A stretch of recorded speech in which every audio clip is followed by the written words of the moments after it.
예, 이제 구체적으로 단계별로 들어가 보죠. 타일러의 교육과정 개발명의 첫 번째는 교육 목표 설정 단계입니다. 목표 설정에서는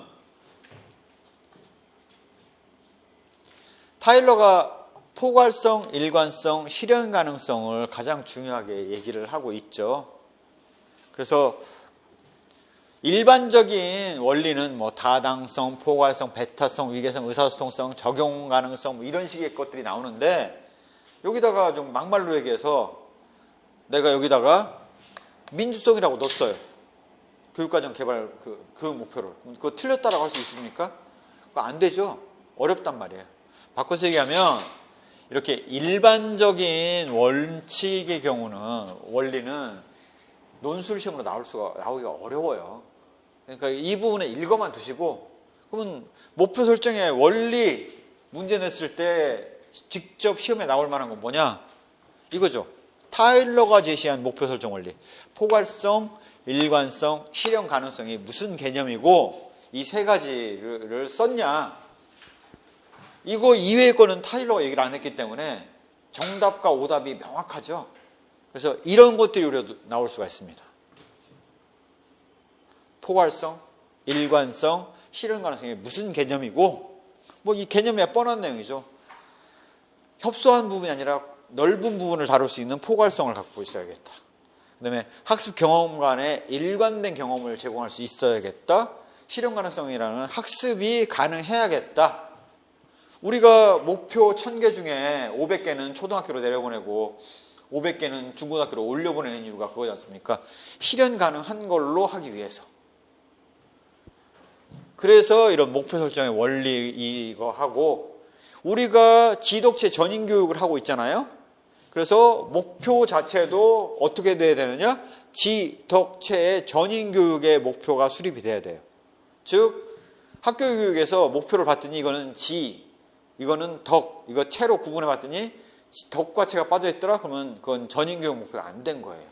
목표 수립할 때 그 내용들을 보면 블룸의 교육 목표 분류. 블룸하고 크레솔이 나중에 확장을 했죠. 그렇지만 이제 블룸의 교육 목표 분류를 우리가 통상 얘기를 하는데 지에 해당되는 부분은 인지 영역, 덕에 해당되는 영역은 정의 영역, 체에 해당되는 영역은 심동 영역으로 목표를 나눠서 바라보고 있어요. 인지 영역의 교육 목표는 낮은 수준부터 점차 고등 정신사고까지 확장돼서 올라가는데 어떻게 얘기를 하고 있냐면 지식, 이해, 적용, 분석, 종합, 평가라고 얘기를 하고 있어요. 그래서 이걸 보시면은 이렇게 분야가 많군이라고 생각을 하시는데 이렇게 한번 나눠보세요. 지식과 이해를 한 단계, 적용과 분석을 한 단계, 종합과 평가를 한 단계로 나눠놓고 한번 보십시오. 지식과 이해의 핵심은 뭐냐면 머릿속에 암기하고 있는 거잖아요. 기억이라고요. 기억. 적용하고 분석한다는 거는 바로 활용이지 않습니까? 종합하고 평가를 한다는 거는 발견이에요. 우리가 메릴의 내용 요소 제시 이론에서 내용 요소는 사실, 개념, 절차, 원리였고 요소, 그 활동 요소는 뭐였냐라고 하면 기억, 활용, 발견이라고요. 바로 이걸 바라보면 우리가 뭘 할 수 있냐면 메릴의 내용 요소 제시 이론은 인지 영역에 대한 부분을 주로 다루고 있구나 라는 사실들을 알 수가 있죠. 지식, 외우고 있냐?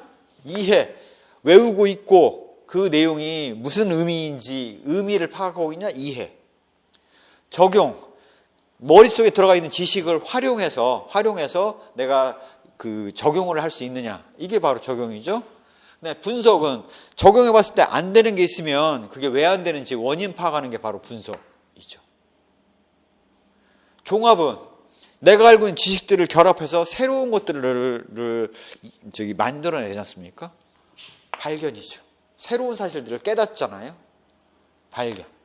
평가는 각각의 요소들 간이 어느 게 더 우위에 있는 요소인지 이런 것들을 파악을 할 수 있다는, 판단할 수 있다는 거지 않습니까? 평가죠. 그래서 기억보다는 활용보다는 발견이 훨씬 더 고등 정신 사고 능력이라고 볼 수가 있고, 이걸 세분해 본다면 지식, 이해, 적용, 분석, 종합, 평가로 우리가 지적인 영역, 주로 교과목에서 추구하는 지적인 영역에 대한 교육 목표들을 분류해 볼 수 있다는 거죠. 이게 의미하는 바는 뭐냐? 선생님들이 수업 그 계획서를 작성을 하실 거예요. 거의 목표 수립을 해서 다 쓰도록 되어 있거든요. 이 단원의 목표는 뭐다. 뭘 가르치는 거다. 라고 했을 때 이게 지식인지, 이해, 분석, 적용, 분석, 종합, 평가로 각각의 목표를 분류해 보면 내가 추구하고 있는 것들이, 내가 목표로 제시한 것들이 저급한 지적 능력을 위주로 되어 있냐, 고등 정신 사고 능력 위주로 되어 있느냐라는 것들을 파악해낼 수 있다는 겁니다. 이해되셨죠?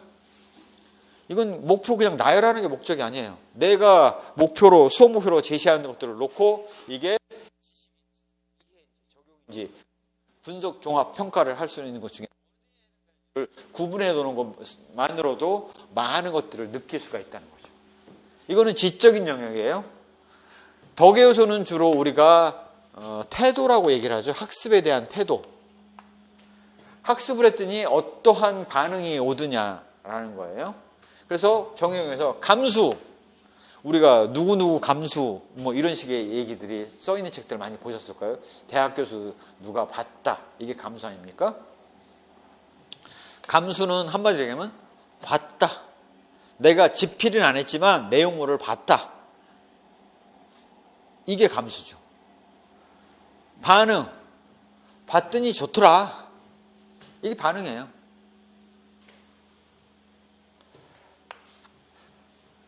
가치화, 좋아서 내가 이걸 앞으로도 좋아하기로 했다.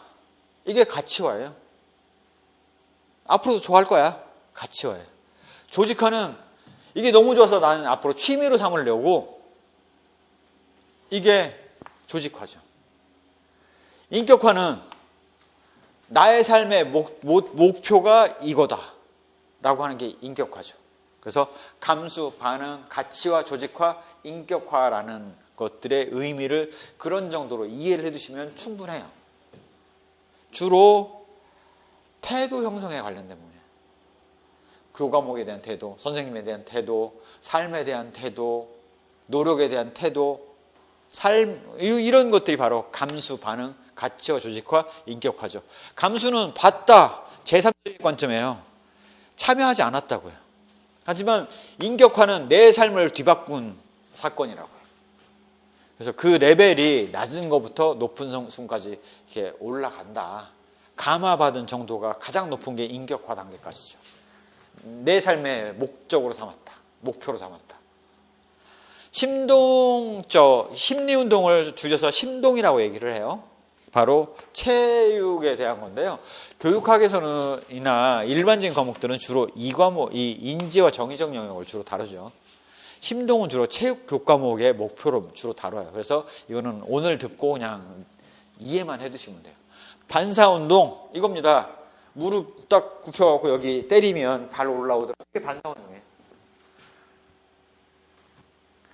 이렇게 했더니 눈을 깜빡깜빡 하더라. 반사운동이에요. 기초운동, 손가락 움직였다. 손을 움직였다. 이게 기초운동이에요. 운동 지각 능력, 내가 달리기를 했더니 잘 달릴 수 있더라. 신체 능력, 내가 100m 달리기를 몇 초 안에 하더라. 숙련 동작, 내가 달리기뿐만 아니라 공 다루는 거에 축구를 해도 축구를 잘하더라. 숙련 동작. 동작적 의사소통이 더 상위 단계죠. 뭐냐? 바로 우리가 가장 익숙하게 알고 있는 것들은 발레 같은 거예요.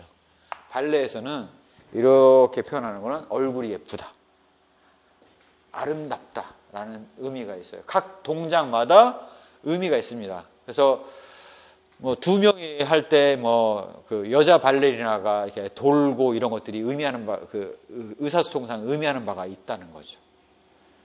그런 것처럼 말이 아닌 동작에 의해서 의사소통을 할 수 있는 것. 그래서 가장 높은 단계가 바로 무용이라고 보시면 됩니다. 심동에서. 그 밑에가 바로 스포츠, 숙련동작. 그 밑에가 기초체력, 측정. 그 다음에 내가 걸을 수 있느냐와 같은 운동 지각내지. 기초운동은 숨을 쉴 수 있느냐.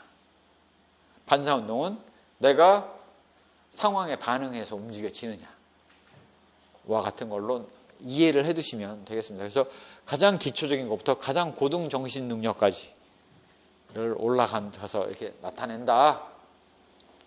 그래서 학교 교육 목표는 지, 덕, 체가 다 있어야 된다. 그래서 체육 과목은 각 학교마다 다 있지 않습니까? 초등학교, 중학교, 고등학교마다 체육 과목은 다 있어요. 그러니 거기서 알아서 교육 목표를 다 세울 거예요. 나머지 지와 덕에서 지에 대한 목표는 주로 교과목에 해당되고요. 생활지도, 학급 운영 계획의 경우는 정의적 목표를 둬야겠죠. 그래서 그런 거를 작성하실 때 이러한 개념들을 적용해서 분류를 해보시면 되겠다라는 거고, 목표 수립이 되면 이게 고스란히 그대로 평가 목표가 되지 않습니까? 교육 목표가 수립이 됐으면 그게 평가로 바로 이어져야 되잖아요. 그래서 이 교육 목표는 여기서 한번 다루지만 평가에서 또 다뤄요. 똑같은 내용이에요. 그래서 평가 때는 교육 목표에서 다뤘습니다라고 하고 넘어갈 거예요. 같을 수밖에 없잖아요. 다르면 문제가 있는 거죠. 자, 이렇게 교육 목표가 수립이 되면 이 목표라는 것들은 제가 그래서 말씀을 드렸던 게 그거죠. 학습자, 사회, 교과 전문가가 원하는 바, 요구사항, 학습 요구사항을 3,000개를 뽑고 3,000개에서 잠재적 교육 목표를 그러면 이제 3,000개의 요구사항이 있으면 거기에 따라서 3,000개의 목표가 만들어지죠. 이걸 다 할 수는 없으니 여기서 1차 교육 철학에서 바람직한 것만을 골라내서 1,000개를 추리는 거죠. 가치 있는 것, 바람직한 것, 교육 목표의 목적의 그 내재적 목표와 외재적 목표에 따라서. 그 다음에 1,000개에서 2차 체를 거쳐서 초등학교로 내려보낼 거 500개, 중고등학교로 500개 내려보내고 나면 갈라지고, 그러면 목표 수립을 해야 될 목표가 나오는 거죠. 아, 우리가 대상이 되는 중고등학교는 500개의 교육 목표를 가지고 있구나 라고 추려내는 겁니다. 이게 바로 목표를 결정하는 과정이고, 그 목표들은 바로 이렇게 구체적인 목표에 따라서 인지, 정의, 심동으로 500개가 만들어져야 된다는 거 얘기를 하고 있는 겁니다. 자, 이 목표가 만들어졌어요. 그러면 학습 경험을 선정할 때는 이 목표에 따라서 어떤 걸 선정한다는 게 나열이 되는 거죠. 어떻게? 바로 학습 경험이 일단은 그 요구사항들이 먼저 만들어지고, 거기에 따라서 그게 교육 목표로 탈바꿈을 하죠. 장난감을 사고 잔돈을 잘 남겨올 수 있어야겠다라는 요구사항이 있으면 거기에 따라서 사칙 연산을 계산할 수 있다라는 것들이 나와야 되지 않습니까? 이러한 것들에 따라서 이 목표가 여기를, 그래서 이 목표가 여기서 만들어졌어요. 그러면 여기 경험을 선정해서 넣어야 되잖아요. 사칙 연산을 하기 위해서는 주머니에 구슬 넣는 걸 가지고 해야겠다. 구슬 넣는 걸 하겠다. 이런 경험을 집어넣으면 학생들이 이해를 더 쉽게 하겠다. 그래서 그러면 주머니와 구슬에 의해서 경험을 선정을 했어요. 이게 바로 타일러가 얘기한 학습 경험의 선정이죠. 이러한 학습 경험을 선정하는 원리도 일반 원리가 있어요. 시험에 나올 거는 뭐냐? 이미 나왔던 거는 타일러가 얘기한 선정 원리예요. 왜? 타일러가 얘기한 것과 아닌 것과는 명확해. 일반 기준에 여기다가 민주성, 공공성 넣었어요. 여기 있지도 않은 거. 틀렸다 어려워요. 하지만 적어도 타일러는 그 얘기를 안 했어요. 그러니 기회 원리, 목표 달성 기회를 제공할 수 있는 학습 경험을 선정해야 된다는 거예요. 만족 원리, 학습자의 흥미와 관심을 끌 수 있는 경험을 선정해야 된다는 거예요. 바로 이런 주머니에다 구슬 넣는 경험, 고무동력기를 만드는 경험처럼 가능해야 돼요. 학습자의 능력과 발달 수준에 맞아야 돼요. 예를 들어서 초등학교 애들한테 평화에 대한 글짓기를 해라? 그건 말이 안 되는 얘기예요. 추상적인 내용의 논리 조작을 할 수가 없어요. 그것도 초등학교 저학년한테. 그럼 말이 안 되죠. 고학년이면 혹시 모르겠어요. 그래서 능력과 발달 수준에 맞춰서 해야 된다는 게 가능성이 열려요. 일목표 다활동은 목표 달성 위에 다양한 경험을 제공을 할 수 있어야 돼요. 우리가 체육 시간에 신체를 기르기 위해서는 달리기를 할 수도 있고 축구를 할 수도 있고 배구를 할 수도 있고 다리의 능력을 키우기 위해서는 체조를 할 수도 있지 않습니까? 그래서 하나의 목표 달성에서 다양한 경험을 제공할 수 있어야 된다는 게 바로 일목표 다활동이에요. 일경험 다성과는 하나의 경험으로 여러 목표를 동시에 달성하는 데 도움이 돼야 된다는 얘기를 하는 거고, 고무농격기를 우리가 그 교재를 채택하는 이유는 매뉴얼을 읽고 매뉴얼에 따라서 그 일을 수행하는 능력, 과업을 수행하는 능력을 익힐 수도 있고, 고무농격기를 만드는 과정에서 문제의 능력을 키울 수가 있고, 고무농격기를 만들어서 날리면서 물리 법칙인 양력의 법칙을 이해할 수 있다는 거죠. 그렇게 경험의 선정 원리는 중요하다라는 거죠. 자, 그러면 이러한 주머니에 구슬을 넣는 경험, 이런 것들을 어디서 골라내겠어요? 우리가 이미 만들어진 게 있다고요. 왜? 이전에 교과서 안에 보면 이런 경험들이 있는데, 이거 괜찮더라, 이건 꼭 넣어야지 하고 챙겨올 수 있잖아요. 기존 교과서 보는 게 가장 좋은 방법 중에 하나예요. 왜? 대안이 이미 있잖아요. 이미 고민해서 만들어 놓은 결과가 있잖아요. 그러니까 교과서를 추려보면 이런 경험 하고 골라낼 수 있다고요. 그 다음에 애들의 활동을 보는 거예요. 애들이 주로 어떤 활동을 하는지를 쭉 살펴보면 저 애들 놀이 시간에 보니까 저런 활동을 하네? 저거 교육과에다 넣어야지. 활동을 보는 거예요. 사회가 요구하는 기능이 무엇인지를 보는 거죠. 예를 들자면 사회에서 요구하는 것들은 질서를 지키고 교통법규를 준수하고 이런 것들을 원하잖아요. 그런 것들은 사회가 원하는 바니까 그런 경험을 넣자는 거죠. 횡단보도를 건널 때 손을 들고 건넌다. 차가 오는지 좌우를 살펴보고 건넌다. 이런 것들은 사회가 원하는 기능이니 그걸 넣어야죠. 문제 영역이 무엇인지를 보고 과학에 대해서 알고 싶은지, 사회 문제를 해결하고 싶은지, 그럼 문제 영역에 따라서 학습 경험들이 선정이 돼야 되겠죠.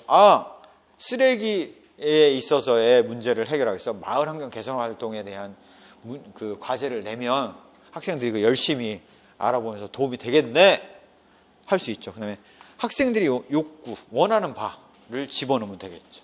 이런 것들이 원하는 방법이에요. 그러니까 다른 거 다 하실 필요는 없다고 하더라도 우리가 학생의 요구사항 분석하는 거, 그 에디의 그 설계 과정에서 뭐 했습니까? 요구사항 학생들한테 그 설문조사 해가지고 인터뷰하고 설문조사 해가지고 요구하는 거 물어봤죠. 학부모한테 원하는 거 물어봤죠. 교사들이 뭘 가르치고 싶은지 물어봤죠. 기존의 교과서 놓고 뭘 가르치고 있는지 내용 살펴봤죠. 딱 그거라고요. 요구사항 분석하는 거. 그래서 그렇게 이해하면 이거 외울 필요가 없어지는 거죠. 그렇게 할 수밖에 없어요. 뻔한 얘기라고요. 자, 이제 학습경험 조직의 얘기인데, 학습경험의 조직의 얘기로 들어가면 이거를 조금 더 우리가 좀 들어가 봐야 돼요. 테일러는 뭐만 얘기했냐면 통합성, 계속성, 계열성만 얘기를 했어요. 테일러는 타일러죠. 테일러가 아니라 타일러는 통합성, 계속성, 계열성만 얘기를 했어요. 이런 것들을 가지고 구축을 해야 된다. 그러면 우리가 초등학교를 만들어 보자고요. 어떻게? 국어, 산수, 자연의 교육과정을 만들어요. 자, 스코프, 수평적 조직원리에 스코프와 통합성이 있는데, 스코프가 뭐냐? 초등학교 국어 시간이 6시간이고 산수 시간이 4시간이고 자연이 2시간이에요. 주당 저학년이고. 이 시수가 의미하는 바가 뭡니까?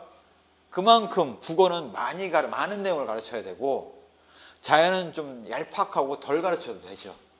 바로 스코프라는 거는 특정 시점 배울 내용의 폭과 깊이를 결정하는 거예요. 시수를 넣기 때문에 얼마나 많은 양을 가르쳐야 되는지, 얼마나 넓은 양을 가르쳐야 되는지를 결정하는 게 바로 스코프입니다. 주당 6시간, 4시간, 2시간 이렇게 하는 게 바로 스코프 결정하는 거예요. 이거에 따라서 주당 몇 시간 가르친다는 게 정해지면 교과서 내용에 얼마나 깊이 가르쳐야 되는지 내용들이 나온다고요. 그러니 폭과 깊이를 결정하는 각각의 국어, 산수, 자연을 다 고려하는 거죠. 통합, 스코프. 통합성은 관련성 바탕으로 교과 단어로 묶고 연결하게 해요. 어떻게 교과 단어로 묶고 연결하느냐? 국어는 말하기, 듣기, 읽기, 쓰기 영역으로 돼 있잖아요. 그 관련된 단위로 묶어요. 산수는 도형, 연산, 확률, 통계로 돼 있잖아요. 그렇게 관련된 단위로 묶어요. 이게 바로 통합성이에요. 또한 다른 통합성이 있어요. 무슨 얘기냐? 내가 자연에서 유전의 맨델의 법칙을 알고 싶어. 강낭콩과 탱탱한 강낭콩과 쪼글쪼글한 강낭콩 중에 어느 게 몇 대 몇으로 비율로 나오는지를 알고 싶어요. 그러면 애들이 뭐를 알 수 있어야 되냐면 일단은 비개념은 몇 대 몇의 개념은 이해를 할 수 있어야 돼. 그러면 자연 가르치면서 그 몇 대 몇을 가르칠 수 없지 않습니까? 그러면 이전에 산수에서 이미 가르쳤어야 돼. 이 산수를 가르치는데 그 용어들을 썼어요. 그러면 그 용어는 이전 국어 시간에 이미 가르쳤어야 돼. 이게 바로 통합성이죠. 자연에서 국어부터 산수까지 다 가르치고 있어라. 그럼 말이 안 되지 않습니까? 자연에서 가르칠 내용은 일반적인 용어는 일반적인 계산기법은 산수에서 미리 가르치고 있고 산수에서 가르쳐야 되는 일반적인 용어들은 국어에서 미리 가르치고 있고 이게 바로 통합성이에요. 관련성 바탕으로 하나를 교과 단어로 묶고 연결하기. 이게 바로 통합성이에요. 자, 이제 수직적 조직의 원리인데 이거는 하나의 과목 안에서 쫙 일관성 있게 가져가겠다는 내용일 거 아니겠습니까? 그래서 산수만 따질게요. 산수만. 어떻게? 수직적 연계성. 뭐냐? 학기 한 년간에 연결이 되어 있어요. 자, 2학년 1학기 때 산수는 9구단을 가르칩니다. 2학년 2학기 때 두 자리 곱셈을 가르쳐요. 3학년 1학기 때 세 자리 곱셈을 가르쳐요. 3학년 2학기 때 n자리 곱셈을 가르쳐요. 학기 한 년간 이렇게 관련된 단위가 연결되어 있죠. 이게 수직적 연계성이에요. 계속성. 동일한 내용이 학기 학년급을 통해서 반복 경험된다는데 9구단 가르칠 때 한 자릿수 곱셈 열심히 가르쳤죠. 두 자릿수 곱셈 나가려면 한 자릿수 곱셈 가르치고 두 자릿수 곱셈 또 가르쳐야 돼요. 세 자릿수 곱셈 가르치려면 한 자릿수 곱셈 가르치고 두 자릿수 곱셈 가르치고 세 자릿수 곱셈 가르치고 해서 또 반복돼야 돼요. 9구단은 n자릿수 곱셈 할 때까지 계속 반복돼야 돼요. 동일한 내용이 학기 학년급을 통해서 계속 반복되잖아요. 이게 바로 계속성이 의미하는 바예요. 계열성이 의미하는 바는 뭐냐? 의미, 일반적인 방법에 따라서 전체에서 부분으로 정수에서 출발해서 점차 폭과 깊이를 확대해 나간다라는 지식의 구조와 개념이 바로 이 계열성이에요. 한 자릿수 곱셈보다 폭과 깊이를 심화한 게 두 자릿수 곱셈. 두 자릿수 곱셈보다 폭과 깊이를 심화한 게 세 자릿수 곱셈. 세 자릿수 곱셈보다 폭과 깊이를 심화한 게 n자릿수 곱셈이잖아요. 바로 이게 계열성이라고요. 그 다음에 이 계열화의 원리는 우리가 이전 교수학습이론에서 라이거루스의 정교화된 계열화, 그 계열화가 바로 이 얘기예요. 딱 계열성 갖춘다는 게 전체의 정수부터 먼저 얘기를 하고 그 다음에 세세한 내용으로 들어가고 그 다음에 역사로 따지면 연대순으로 시간의 순서에 따라서 가르치고 국어다 그러면 말하기 관련 단위, 듣기 관련 단위, 읽기 관련 단위, 쓰기 관련 단위로 가르치고 이렇게 하는 게 바로 계열성이지 않습니까? 그 얘기를 누가 얘기했냐? 타일러가 얘기했다고. 타일러가 뭐 얘기했다고요? 통합성, 계속성, 계열성을 얘기했다고요. 계속성의 확장이 수직적 연계성이죠. 통합성의 확장이 스코프고. 이렇게 이해하시면 전체 흐름이 여기 나와 있는 내용이 말로 될 땐 되게 어려워 보이는데 사례로 생각해 보면 아무것도 아니죠. 당연한 상식이 되는 거죠. 그래서 이렇게 이해를 하시면 왜 수평적이냐? 과목 간. 왜 수직적이냐? 과목 내. 언제 가르칠지. 타임, 시기를 결정하는 게 거기 때문에 수직적. 과목 간 어떻게 배치를 해야 되냐? 비중을 어떻게 해야 되느냐? 수평적. 그렇게 이해하면 뻔한 거죠. 이게 바로 학습계획 조직의 원리입니다. 이전에 계속성, 그 다음에 통합성 이런 내용들이 이전 시험에 나왔어요. 2017년 정시 때. 계속성, 통합성은 일반적인 학습계획 조직의 원리이기도 하지만 타일러가 얘기한 공통의 조직 원리가 통합성, 계속성, 계열성이지 않습니까? 타일러가 나온 거라고 볼 수도 있어요. 그래서 타일러는 반복돼서 또 나왔다 라고 드릴 수가 있는 거죠. 그래서 학습 경험의 우선순위까지 만들어지면 그거에 따라서 쫙 글로 써놓으면 그게 교과서예요. 교과서죠. 교과서에 따라서 가르치는 거는 선생님들 입장에서는 그냥 교과서에 그렇게 돼 있으니까 가르치는 게 아니에요. 이 학습 경험 조직 원리를 따라서 가르치고 있는 거라고요.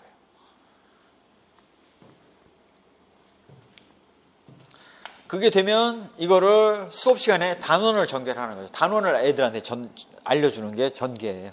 수업을 한다는 얘기예요.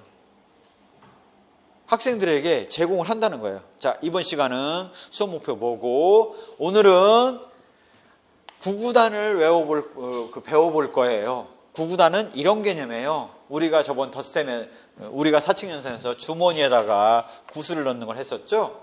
그러면 주머니당 구슬이 3개씩 들어가 있는 게 5개 주머니가 있으면 총 구슬이 몇 개일까요? 이거를 아는 게 구구단입니다. 이런 거 하는 거죠. 3, 5, 15 이렇게. 이게 바로 전개를 하는 거죠.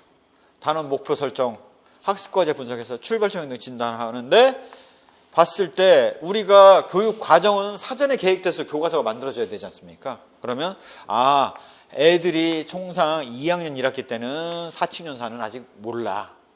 출발점 행동 진단해 보면. 자, 이러니까 2학년 1학기 때부터 사칙연산을 가르쳐야 돼. 이 사칙연산은 문제를 내고 10개 문제 중에 몇 개를 맞추는지를 따져보면 우리가 목표 달성했는지 아닌지를 알 수 있어. 이게 바로 평가 계획이죠. 자, 그 다음에 실제 평가가 이루어지는 거예요. 여기서 평가는 목표 달성 여부. 교육 과정이 목표 달성을 했냐예요. 학생들이 점수를 잘 맞았냐가 평가가 아니라 교육 과정이 이미 우리가 목표 수립을 했지 않습니까? 인지, 정의, 심동 영역에 따라서 목표 설정을 했잖아요. 그 목표 달성을 했느냐를 보는 거예요. 그러다 보니까 여기에서는 평가 모형에 따라서 평가를 하게 돼요. 무슨 평가 모형? 교육과정 평가 모형. 그 교육과정 평가 모형에 대해서는 우리가 교육평가에서 상세하게 다룹니다. 여기서 목록만 얘기를 하자면 그러면 교육 목표 달성 여부를 따져보기 위해서는 타일러가 얘기한 학습경험 목표 수립, 학습경험 선정, 학습경험 조직, 그 다음에 목표, 학습 목표 달성 여부 파악하는 그 평가가 있잖아요. 거기에서 타일러가 얘기한 목표를 볼 수 있는 모형이 있을 거 아니에요. 그게 바로 타일러의 합리적 목표 달성 평가 모형이에요. 타일러의 목표 모형이라고요. 목표 달성 여부만을 따져보는 게 모형. 이게 바로 타일러 모형. 타일러를 직접 적용하려니까 힘들어요.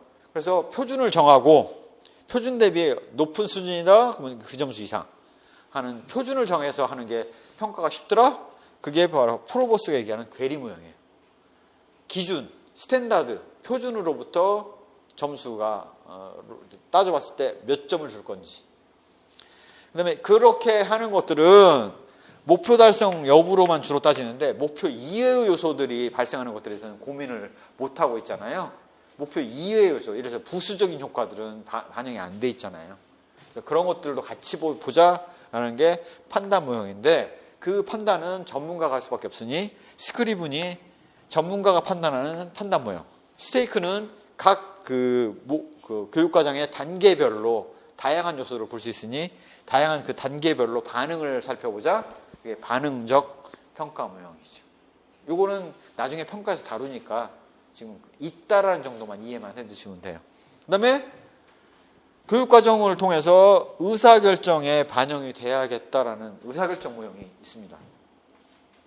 즉 스토플빔은 각 이 단계를 더욱 세분해서 상황, 인풋, 프로세스, 프로덕트 그래서 상황, 입력물, 과정물, 그 다음에 결과물을 가지고 그 각 단계마다 뭘 바라볼 건지를 에 대한 의사결정을 내리는데 도움이 되는 정보로서 평가가 필요하다라고 얘기를 했고 그게 바로 스토플빔이고요. 스티븐슨의 소비자 지향 평가 모형은 이렇게 보시면 될 것 같아요. 우리가 가전제품의 소비자 리포트가 있지 않습니까? 소비자 리포트에서는 얘는 설명의 편의성은 어떻고 작동의 편의성은 어떻고 전력은 얼마나 먹고 이런 세부적인 요소들 그 사용자들이 관심 있을 만한 사항들을 이렇게 평가해서 리포트로 써놓은 거잖아요. 학교를 마치 그런 전자제품이나 그런 서비스처럼 놓고 학교는 시설이 어떻고 기숙 여건은 어떻고 교통 여건은 어떻고 졸업생들은 어떻게 활동하고 있고 졸업자들이 대입 진학을 얼마나 하고 있고 이런 정보들을 쫙 판단해서 얘는 별로 따지면 몇 개짜리 영화 평점 매기듯이 매기는 거예요. 그런 것들이 바로 스티븐슨의 소비자 지향 평가 모형이라고 이해를 하시면 되겠습니다. 그래서 이런 과정을 통해서 교육과정이 개발이 된다라고 보시면 돼요. 그래서 목표 달성이 잘 됐다 그러면 더욱더 강화해서 쓰는 거고 아니다 그러면 어디가 안 됐냐 어디가 문제가 있었냐 개선할 부분이 어디냐라는 걸 따로 들어가서 학습경은 선정이 잘못됐다 그러면 선정을 다시 하는 부분 수정하는 거고 조직이 잘못됐다 뭔가 우선순위가 안 맞더라 그러면 조직을 언제 가르칠 거 배치를 다 새로 하는 거고 이게 바로 교육과정 개발 모형이라고 이해를 하시면 될 것 같아요. 그래서 이렇게 이해를 하고 나면 선생님들은 뭘 사실은 할 수 있냐면 이걸 왜 이렇게 자세히 했냐? 자유학기제 설계할 자유학기제 중학교 부임하시면 자유학기제에 대해서 어떻게 설계할 건지 교육과정 만들어 보세요 라고 툭 던져줘요. 그러면 가만히 있어봐. 그 목표를 자유학기제를 설계를 한다라는 얘기는 무엇을 가르칠 것인가와 어떻게 가르칠 것인가를 설계를 해야 될 거 아니에요. 그럼 무엇에 해당되는 게 그 과정 설계라고요. 어떻게 해당되는 게 교수 학습법이고 무엇에 해당된다는 걸 설계를 할 때는 일단 교육 목표를 먼저 수립해야죠. 그러면 선생님들이 물어볼 거예요. 학생들한테. 너희들 뭐 배우고 싶어? 뭐 하면 재밌을 것 같아? 요구사항 수집하는 게 교육 목표 수립 단계에서 할 일이지 않습니까? 기존의 그 자유학기제는 이전에 뭐 배웠어? 이전에 그 교과서 내용 살펴볼 거 아니에요. 그렇게 할 거잖아요. 옆 학교는 뭐 한대? 옆 학교 사례 살펴볼 거 아니에요. 가만히 있어봐. 교보문고 가서 자유학기제 설계책에서 어떤 게 좋다고 나는지 한번 볼까? 사회 요구사항들을 바라보는 거 아닙니까? 자유학기제. 그 다음에 학습 경험을 선정을 해요.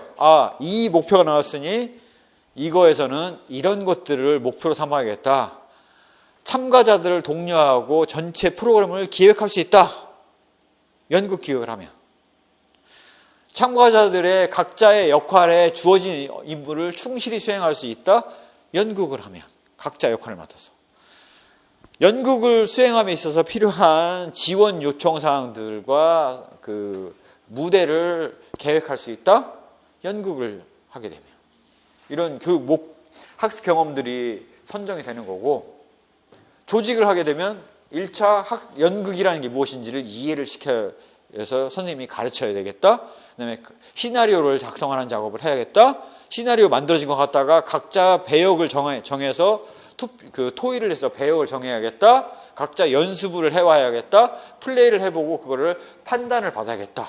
라는 순서에 따라서 조직을 할 거 아닙니까? 수평적, 수식적으로. 그거를 연극 수업을 만들 때 할 거 아니에요. 그 다음에 연극을 직접 해요. 그 다음에 그 연극을 한 거에 있어서 나타났던 문제점들을 따로 정리를 하시겠죠, 선생님이.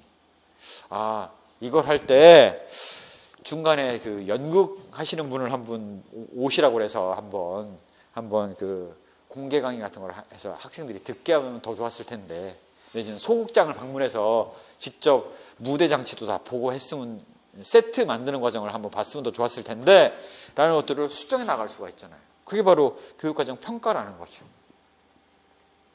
이렇게 구체화해서 이해를 하시면 별 내용이 아니에요. 근데 이제 막연하게 계속성은 뭐고 계열성은 뭐고 하고 이거 용어 단위로 이렇게 외우라고 생각하면 외울 게 되게 많죠. 느끼고 나면 그렇게까지 복잡한 내용이 아니라는 거죠. 그래서 좀 사례를 갖고 계속 설명을 하는 거예요. 자, 그래서 이렇게 교육과정이 개발이 됐지 않습니까? 우리나라 교육과정은 그래서 원래 어떻게 개발되어 왔냐라는 연역을 본다면 6.25 이후에 전쟁을 하고 부산에서부터 교육과정을 열어서 만들어서 했을 거 아닙니까? 그래서 없는 살림에 교육을 하려니, 당장 먹고 사는 데 도움이 되는 게 아닌 교육을 하려니 얼마나 힘들었겠어요. 그래서 과거에 우리나라 교육과정은 어떻게 개발했냐? 중앙집중 체제로 개발을 했어요. 뭘로 이해하시면 되냐면 국정교과서, 모든 교과서를 나라에서 만들고 나라에서 배포를 하는 게 중앙집중 체제예요. 요 근래는 그렇게 안 하죠. 국정교과서가 일부 있지만 대부분의 경우는 거민정 교과서로 선택할 수 있도록 하고 있지 않습니까? 이게 국정교과서 체제면 거민정 교과서, 각 출판사에서 만들어가지고 이거 할게요, 이렇게 하면 좋을 것 같아요 그러면 교육부에서는 승인만 하잖아요. 문제점 개선 방안 지적만 하고, 그리고 그대로 쓰지 않습니까? 이렇게 중앙집중체제로 개발할 거냐 분산체제로 개발할 거냐의 장점과 단점이 각각 있죠. 그럼 어떻게 생각하면 되냐면, 중앙집중체제로 갈 때는 우리가 먹고 살기 힘들었던 시대예요. 분산체제로 갈 때는, 거민정 교과서를 갔을 때는 그나마 좀 교육에 좀 돈을 더 투자할 수 있고 먹고 살기 좋아질 때예요. 무슨 얘기냐? 중앙집중체제의 장점은 고스란히 거민정 교과서, 바로 분산체제의 단점이 돼요. 중앙집중체제는 장점만 갖고 있는 게 아니라 단점도 가지고 있어요. 하지만 그러한 단점들은 바로 분산체제의 고스란히 장점이 됩니다. 자, 그럼 우리나라의 역사를 따라서 중앙집중체제가 갖고 있는 장점부터 생각해 보자고요. 전후에 교육과정 만들고 교과서를 만들려고 했더니 여력도 없어요. 돈도 없고. 그래서 어떻게 했냐, 그래서 표준적인 교육과정을 만들어서 해야 되겠는데, 그걸 교육부가 책임을 지고 혁신적인 아이디어나 교육 목표를 전국화해서 뿌려야 되겠으니까 교과서를 국정교과서를 만든 거예요. 체계적이고 질 높은 교육과정 설계를 해야 되는데, 왜 이게 가능하냐? 교과서 만들 때 아까 어떻게 들어간다고 그랬습니까? 물리 과목을 예를 들었을 때가 물리과 선생님, 물리교육과 선생님, 교육학과 교수님, 교육공학과 선생님, 그 다음에 민간 연구소, 그 다음에 교육부 공무원, 이렇게 들어와서 같이 협의하잖아요. 체계적이고 질 높은 교육과정 설계가 가능하다고요. 전문가들이 와서 날려놓고 토의를 하면서 결정을 한 거니까. 교육과정, 학교 질관리에 국가 수준에서 용이한데, 국가가 그걸 딱 보고, 아, 이거 좋습니다, 이대로 하시죠. 아, 이거 아니에요, 이거 바꿔야 돼요 라고 국가가 질관리하고 통제하기가 쉽죠. 아, 이건 안 되겠고 이거 빠꾸 해서 퇴짜 놓기가 쉴 수가 있잖아요, 국가가. 그래서 질을 높이는데 유리하죠. 그 다음에 하나가 만들어지면 그걸 전교에 있는 고등학교에다가 공통으로 뿌리지 않습니까? 누구나가 다 동일한 교과서를 갖고 배워요. 그래서 전교 학교 수준을 급격히 끌어올리는 게 굉장히 유리하죠. 그러니 동일한 교과서를 배웠으니 동일한 시험을 내도 하등의 문제 될 게 없는 거죠. 똑같은 내용, 암기 잘하고 있냐를 내도 전혀 문제가 없었던 거죠. 왜? 배우는 내용이 같았으니까. 그 다음에 교육과정 개발 노력이 절감되는 그 장점들이 있습니다. 무슨 얘기냐? 각 시도마다 물리과, 물리교육과, 교육학과, 교육공학과, 그 다음에 공무원까지 해서 각각 들어간다 그러면 너무 자원 투입이 많이 되죠. 그래서 개발의 비용을 줄일 수가 있죠. 그래서 없는 살림에 교과서를 만들려고 하다 보니 이렇게 중앙 집중 체제로 개발할 수밖에 없었다라는 거죠. 또한 교육과정 만들어지고 나면 교육부에서 일괄해서 여름방학이나 겨울방학 때 연수를 집체교육을 시킵니다. 이번에 새로 교과서 만들었고요. 이거는 이렇게 가르치셔야 돼요. 네, 학습지에서 보시고 이거 활용하는 방법 알려드릴 테니까 집체교육 오십시오. 그래서 연수한다고요. 방학 때. 그러면 효과적인 교사교육이 된다는 게 가장 큰 장점이 되겠죠. 대신 이렇게 했을 때 단점도 있어요. 먹고 살기 어려운 때는 이렇게 하는 게 큰 장점이 작용을 했는데 자꾸 이제 먹고 사는데 여유가 생겼어요. 우리도 70년대 넘어가서 80년대 들어가면서 이제 자꾸 저 밑바닥에 아무것도 없던 나라에서 개도국의 상위국으로 지금 올라가 온 상태이지 않습니까? 그러다 보니까 이게 어떤 문제점이 있냐면 학교 교가와 교사가 수업에 수동적이에요. 왜? 자기의 권한이 없어. 교육부가 만들어진 대로 그냥 주어진 대로 그냥 가르치는 기계야. 수동적일 수밖에 없잖아요. 권위주의적인 관계 형성이 돼요. 교육부가 교과서 이거니까 이대로 가르치세요. 이거 제대로 가르치는지 교육청 통해서 장학 나갈 거예요. 감사 나갈 거예요. 이러니 권위주의적인 관계 형성이 되죠. 일방적으로.